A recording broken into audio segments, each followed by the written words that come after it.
São 5h40 da manhã.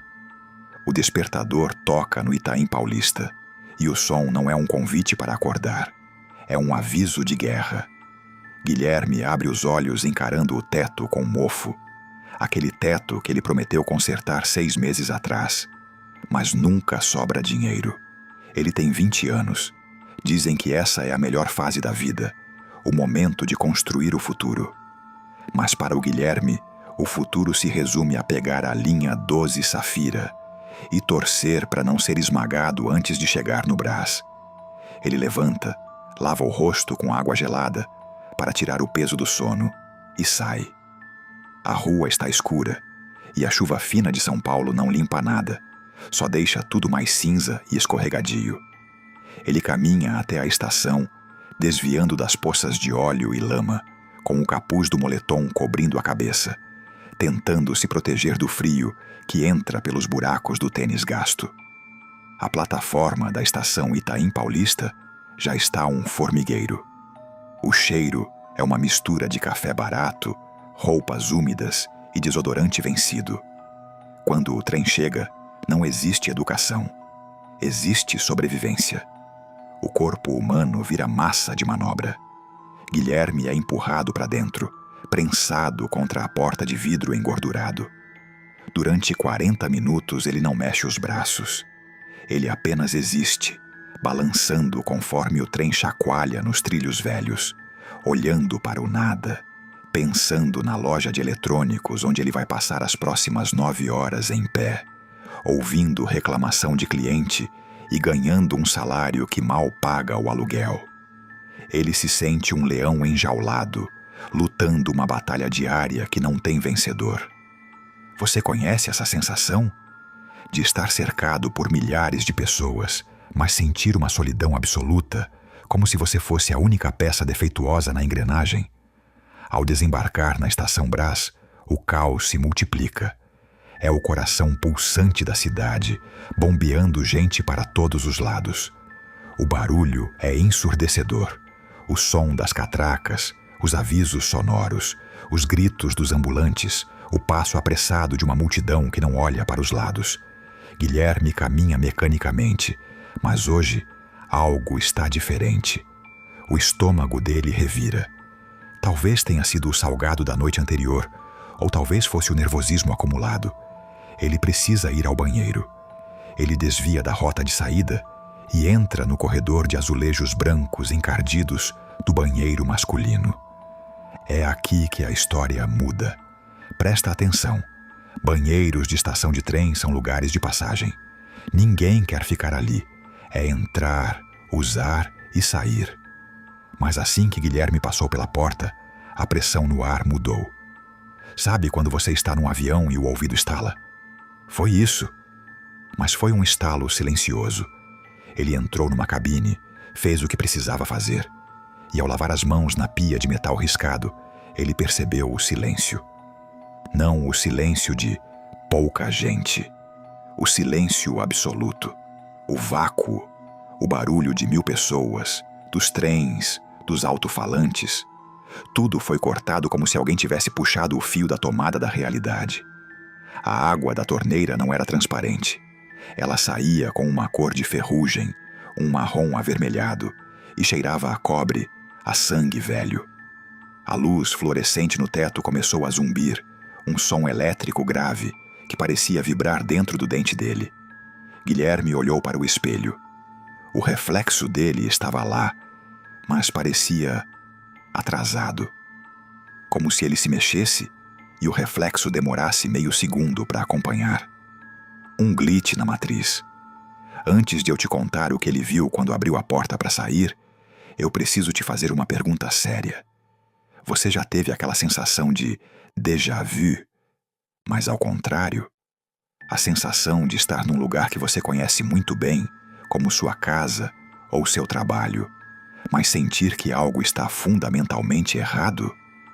Como se o cenário fosse o mesmo, mas a alma do lugar tivesse sido trocada. Comenta aqui embaixo. Qual foi a situação mais inexplicável que você já viveu num lugar público?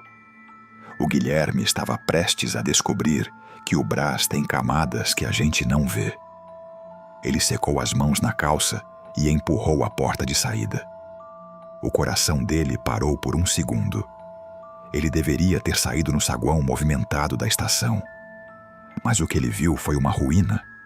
A estação Brás estava lá, a estrutura colossal de concreto e ferro, mas parecia que tinha sido abandonada há 50 anos.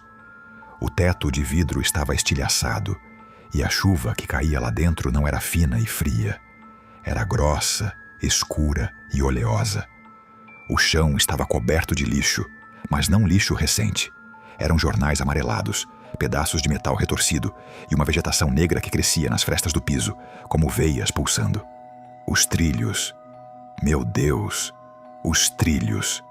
Onde deveriam estar os trens da CPTM chegando e saindo? Havia montanhas de vagões empilhados, retorcidos, fundidos uns nos outros como se tivessem derretido num calor absurdo. Não havia sol. O céu lá fora, visível pelos buracos do teto, era de uma cor estática, um cinza chiado de televisão fora do ar.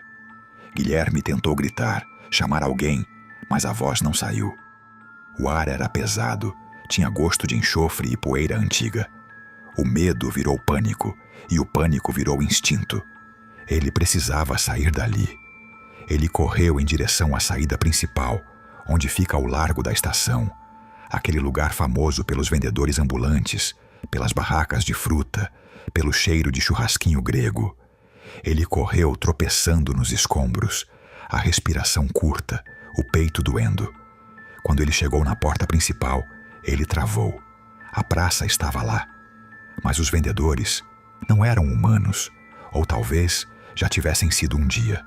Eram poucos, talvez uma dúzia, espalhados na neblina baixa. Eles vestiam trapos que pareciam feitos de pele curtida e plástico derretido. Eles não tinham barracas coloridas. Eles estendiam panos sujos no chão lamacento. E o que eles vendiam fez o Guilherme vomitar um pouco de bile na boca. Não eram eletrônicos, nem roupas, nem frutas. Eram dentes. Pilhas de dentes humanos amarelados. Eram bonecas antigas, mas com olhos que pareciam reais e úmidos. Eram pedaços de carne crua, enegrecida, cheias de moscas que não faziam barulho. Um dos vendedores segurava o que parecia ser um rádio antigo, mas em vez de música, o aparelho emitia sons de choro abafado. Guilherme estava paralisado, escondido na sombra da coluna de concreto. Ele era um intruso, um corpo quente num mundo frio e morto. O cheiro era insuportável, uma mistura de necrotério com esgoto a céu aberto. Ele tentou dar um passo para trás, voltar para o banheiro, o único lugar que ainda parecia ter uma conexão com o mundo dele. Mas o tênis dele fez um barulho, um craque seco ao pisar num pedaço de vidro. O som ecoou como um tiro naquela praça silenciosa. Imediatamente, todas as cabeças viraram. Não devagar, mas num movimento brusco, mecânico. Um dos ambulantes, uma figura alta, curvada, com a pele do rosto esticada demais, sem pálpebras, apontou para ele. O dedo era longo, com unhas pretas e curvas. A boca da coisa se abriu num sorriso rasgado, cheio de agulhas, e a voz saiu como o som de metal arranhando o vidro. Um visitante. Não foi um cumprimento, foi um anúncio de leilão.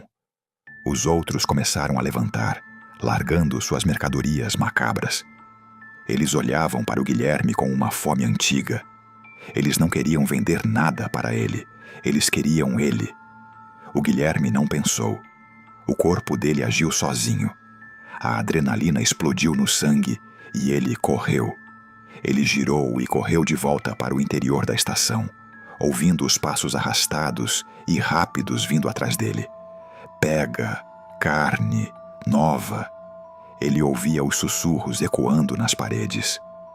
A distância até o banheiro parecia ter dobrado. O corredor se esticava. As paredes pareciam respirar e se fechar sobre ele. Ele podia ouvir a respiração chiada da coisa logo atrás do pescoço dele. Ele sentiu o cheiro podre chegando perto. Faltavam 10 metros. 5 metros. A porta do banheiro estava ali. Ele se jogou. Ele não abriu a porta com a mão. Ele bateu o corpo inteiro contra a madeira velha. Ele caiu no chão do outro lado, deslizando no piso molhado, fechando os olhos e gritando, esperando sentir as garras, esperando ser devorado. Ele se encolheu em posição fetal, cobrindo a cabeça, tremendo incontrolavelmente. "Ei, rapaz, tá tudo bem?" A voz era humana, quente, preocupada. Guilherme abriu os olhos devagar. A luz não estava zumbindo. O cheiro de enxofre tinha sumido, substituído pelo cheiro forte de desinfetante de limão barato. Um senhor de idade, um faxineiro da estação com um uniforme azul, estava parado na frente dele, segurando um esfregão, olhando assustado. "Você escorregou feio, rapaz. Machucou a cabeça?" Guilherme olhou em volta. O banheiro estava cheio. Tinha gente entrando, saindo, lavando a mão, reclamando da hora. O som da estação lá fora era o caos maravilhoso de sempre. Trens chegando, gente gritando, vida acontecendo. Ele levantou, as pernas bambas, e abraçou o faxineiro.